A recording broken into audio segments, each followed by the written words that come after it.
میری بہن بیوہ ہوئی تو امی اور میں جا کر اسے اپنے گھر لے آئے، مگر اگلے روز ہی میری بہن کے ساس سسر آئے اور بولے جب تک عدت پوری نہیں ہو جاتی آپ کی بیٹی ہمارے گھر رہے گی، پھر بے شک آپ اس کو لے جانا۔ میری بہن ان کے ساتھ واپس چلی گئی، مگر اب روز بہن کے گھر سے اس کی نوکرانی فون کرتی کہ جلدی سے آ کر اپنی بہن کو لے جاؤ، یہاں پر اس پر بہت بڑا ظلم ہو رہا ہے۔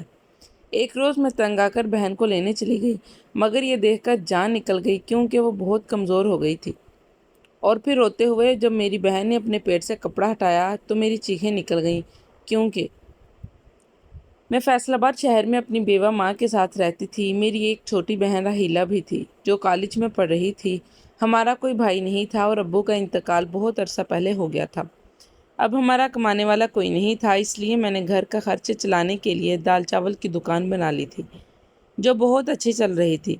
میری بہن راحیلہ BA کر رہی تھی۔ میں دکان پر دوپہر 2 بجے سے شام 7 بجے تک ہوتی تھی۔ آج اتوار تھا، اسی لیے کافی رش تھا۔ میں 8 بجے فارغ ہوئی۔ اب میں سوچ رہی تھی کہ گھر چلی جاتی ہوں۔ جب میں گھر جا رہی تھی تو میری نظر اچانک ایک لڑکی پر پڑی جو ایک لڑکے کے ساتھ بائک پر بیٹھی ہوئی تھی، اور وہ لڑکا بائک سٹارٹ کر کے لڑکی کو لے جا چکا تھا، لیکن جانے کیوں مجھے وہ لڑکی کوئی اور نہیں بلکہ اپنی بہن راحیلہ لگی تھی۔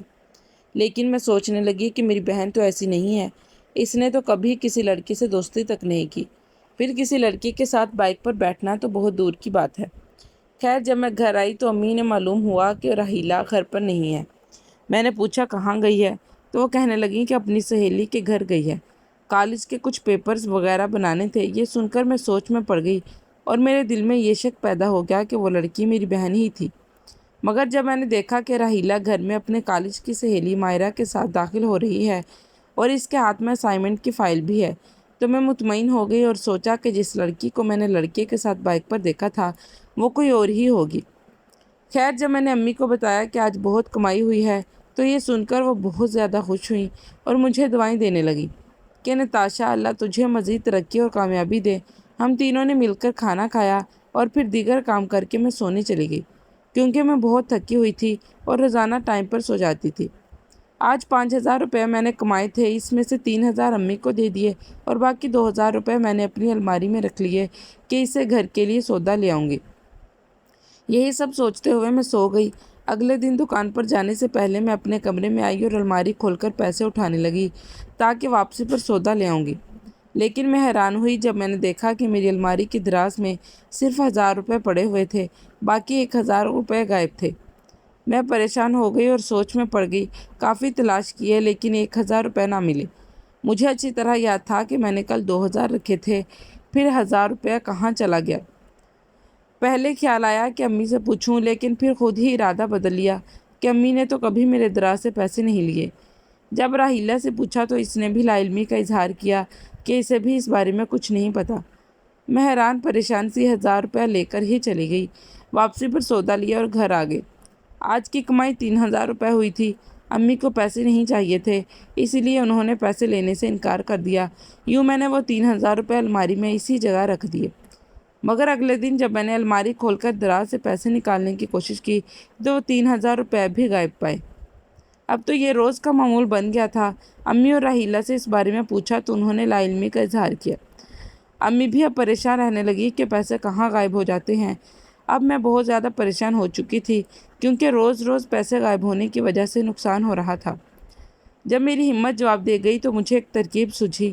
میں نے فیصلہ کیا کہ آج میں ساری رات جاگتی رہوں گی اور وقفے وقفے سے دراز چیک کرتی رہوں گی، یوں حقیقت پتہ چل جائے گی۔ میں اپنے اوپر کمبل اوڑھ کر لیٹ گئی، کمرے کی لائٹ بند کر دی، صرف نائلٹ بلب جاری تھا، اور انتظار کرتے کرتے کافی دیر ہو گئی۔ رات 2 بجے کے قریب کوئی کمرے میں آیا۔ اس نے میری دراز میں سے پیسے نکال لیے۔ اسے الگ لگ رہا تھا کہ میں سو رہی ہوں، لیکن میں جاگ رہی تھی۔ وہ کوئی اور نہیں راحیلہ ہی تھی۔ میں نے اسے پکڑ لیا تھا۔ میری بہن کو آخر پیسے چوری کرنے کی کیا ضرورت پیش آئی تھی؟ جب میں نے اس سے بارے میں پوچھا تو وہ رونے لگی اور بتایا کہ وہ اپنی اکیڈمی کے ایک لڑکے کو پیار کرتی ہے اور وہ بھی اس سے بہت پیار کرتا ہے، مگر وہ لڑکا غریب ہے اور تھوڑا بیمار ہے۔ اپنے علاج کے لیے اسے پیسوں کی ضرورت ہے۔ چونکہ اس کا تعلق غریب خاندان سے ہے، اس لیے اس کی کوئی مدد نہیں کر رہا۔ راحیلہ اسے اس حال میں تنہا نہیں چھوڑ سکتی، اس لیے وہ چپکے سے اس کی مدد کرنے کے لیے راتوں کو میرے سونے کے بعد دراز سے پیسے چرا کر فہد کو دینے لگی تھی۔ وہ چاہ کر بھی مجھے سچائی نہیں بتا سکی کیونکہ میں لڑکوں کے ساتھ دوستی اور پیار محبت کے سخت خلاف تھی۔ وہ ڈر رہی تھی کہ اگر مجھے پتہ چل گیا تو کہیں میں اس کا گھر سے باہر نکلنا بند نہ کر دوں، اور ہو سکتا ہے کہ غصے میں اس کی کہیں اور شادی کر دوں۔ اب مجھے سارا معاملہ سمجھ میں آ گیا تھا۔ وہ اس لڑکے سے شادی کرنا چاہتی تھی۔ میں نے اسے سمجھایا کہ یہ خیال دل سے نکال دو، وہ لڑکا غریب ہے، امی نہیں مانیں گی، اور میں تمہاری شادی کسی ایسے انسان سے نہیں کروں گی جو تمہیں سب کچھ نہ دلا سکے۔ لیکن راحیلہ پر محبت کا بھوت سوار تھا۔ وہ میرے آگے رونے لگی۔ میں اس کی آنکھوں میں آنسو نہیں دیکھ سکتی تھی، اس لیے اس کی بات مان لی۔ میں نہیں جانتی تھی کہ میں اپنی زندگی کی سب سے بڑی غلطی کرنے لگی تھی۔ BA مکمل ہونے کے بعد امی کو راحیلہ کی شادی کی فکر ستانے لگی۔ وہ میری شادی پہلے کرنا چاہتی تھی، لیکن میں نے صاف انکار کر دیا تھا کہ ابھی میں نے شادی نہیں کرنی ہے۔ البتہ میں نے امی سے بول دیا تھا کہ پہلے راحیلہ کی شادی کر دیتے ہیں۔ میں بہت ضدی تھی، اس لیے امی نے ہتھیار ڈال دیے۔ وہ کہنے لگی کہ اگر تمہاری نظر میں کوئی رشتہ ہے تو بتاؤ۔ میرے ذہن میں فہد کا ہی خیال آیا تھا جس سے راحیلہ محبت کرتی تھی۔ جب راحیلہ کی شادی کے لیے میں نے لڑکے والوں کو گھر پر بلایا تو امی کو وہ لوگ بالکل بھی پسند نہ آئے۔ لڑکے کی 5 چھوٹی بہنیں تھیں۔ مجھے اس کی نندیں پسند نہیں آئی تھیں، وہ بہت مغرور لوگ لگ رہے تھے۔ اس کے علاوہ وہ لوگ نچلے طبقے کے تھے، ان کے مقابلے میں ہماری معاشی حالات بہت بہتر تھے۔ لڑکا ایک اسکول اور اکیڈمی پر پڑھاتا تھا۔ اس کے والد کی کرائے کی دکان تھی جہاں وہ مختلف مشینوں کے پرزے بیچتے تھے۔ امی نے ان کے سامنے تو یہی کہا کہ کچھ دن بعد سوچ کر جواب دیں گی، لیکن ان کے جانے کے بعد امی مجھ سے کہنے لگی کہ راحیلہ کی شادی ایسے لوگوں میں نہیں ہوگی، تم کوئی اور اچھا لڑکا ڈھونڈو جس کے بہن بھائی کم ہو اور وہ امیر بھی ہو۔ امی کا انکار سن کر میں نے بے بسی سے راحیلہ کو دیکھا جو اب آنسو بہانے لگی، اور امی حیران ہو کر اسے دیکھنے لگی۔ پھر پوچھا کہ تم رو کیوں رہی ہو؟ یہ سن کر میں گھبرا گئی کہ کہیں وہ سچ نہ بتا دے۔ پھر شکر ہے راحیلہ نے خود ہی بات سنبھالی۔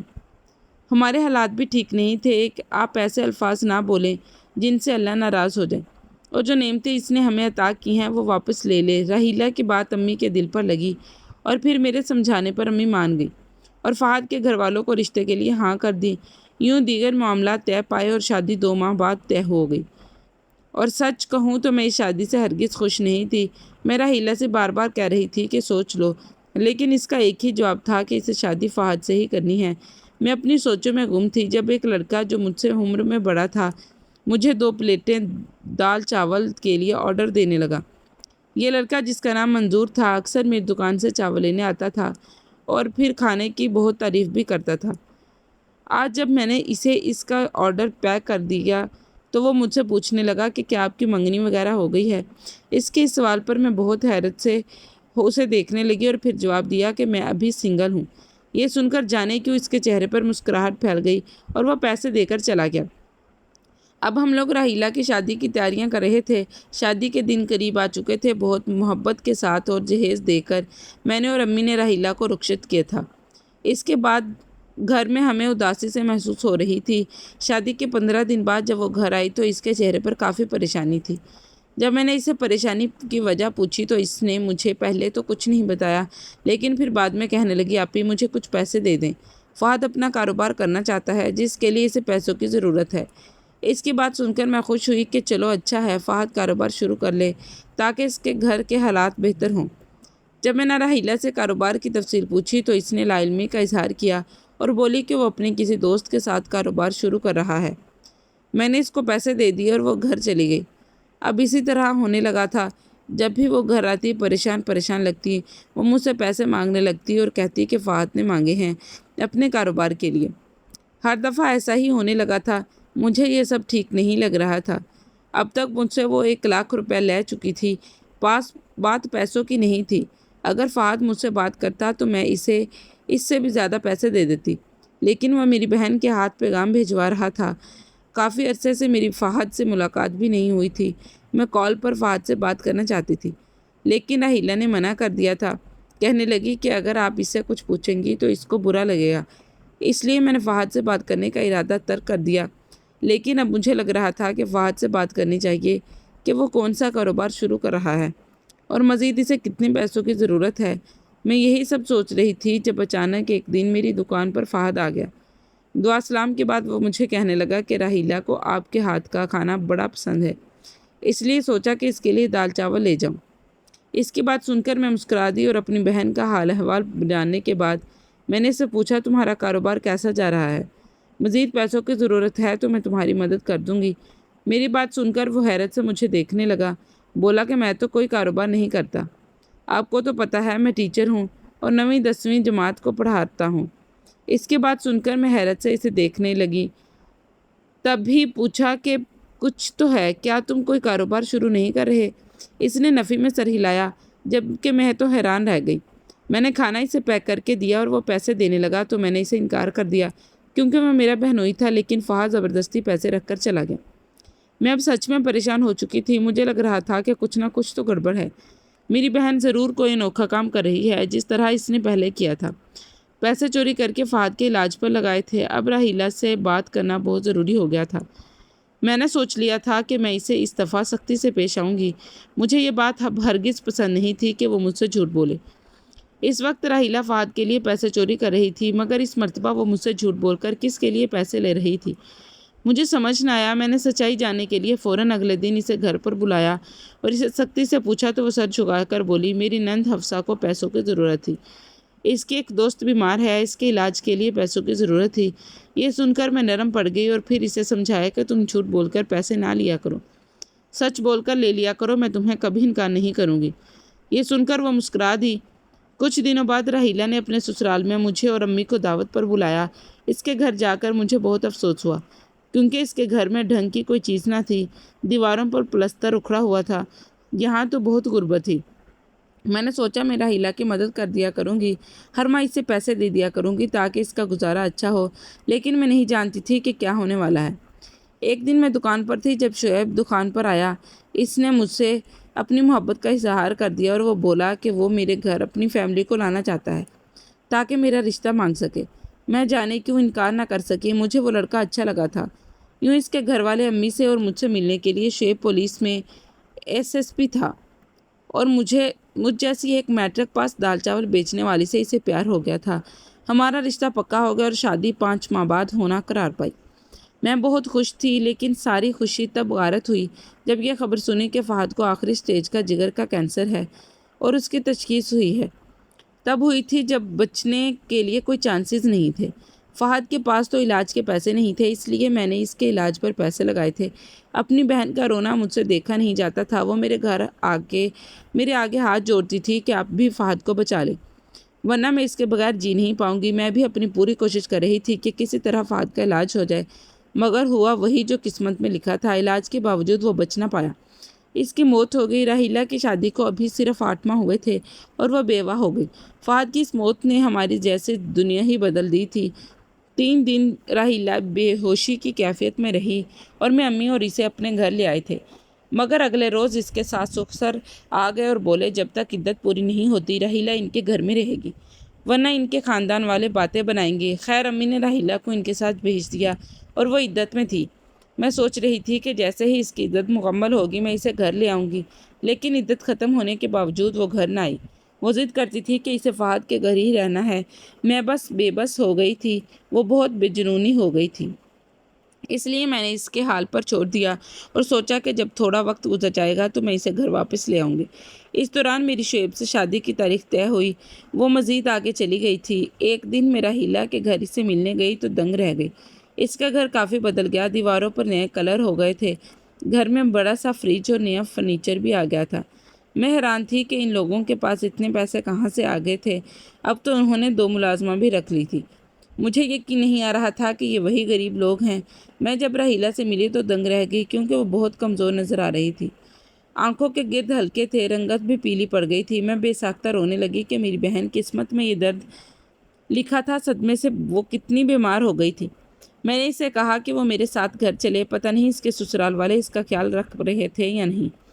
میری بہن سن کر اس نے میرے ساتھ جانے سے انکار کر دیا۔ یہ سن کر مجھے بہت غصہ آیا اور میں اس سے ناراض ہو کر گھر چلی گئی۔ میں نے سوچا اب میں نہ راحیلہ سے ملنے جاؤں گی اور نہ ہی فون کروں گی، وہ میری کوئی بات بھی نہیں مانتی۔ 1 ماہ گزر گیا اور میں نے اس سے کوئی رابطہ نہ کیا۔ ایک دن اس کی کال آنے لگی تو میں مسکرا دی کہ لگتا ہے اس کی عقل ٹھکانے آ گئی ہے۔ جب میں نے فون اٹھایا تو دوسری طرف کوئی اور تھا، وہ راحیلہ کے گھر کی ملازمہ تھی۔ وہ بڑے ہی رازداری سے کہنے لگی، باجی اپنی بہن کو ان ظالموں سے بچا لیں، ورنہ آپ کی بہن یہاں پر مر جائے گی۔ میں نے بڑی مشکل سے آپ کا نمبر لے کر آپ کو کال کی ہے۔ ملازمہ کی بات سن کر میرے پیروں تلے سے زمین نکل گئی تھی۔ میں بھاگتی ہوئی اپنی بہن کے سسرال پہنچی۔ وہ تنہا تھی، ساس سسر کسی کی شادی پر گئے ہوئے تھے اور نندے بازار میں شاپنگ پر گئی تھی۔ میں نے بہن کی کمزور حالت دیکھی تو مجھے رونا آ گیا۔ وہ ٹھیک سے بات نہیں کر پا رہی تھی۔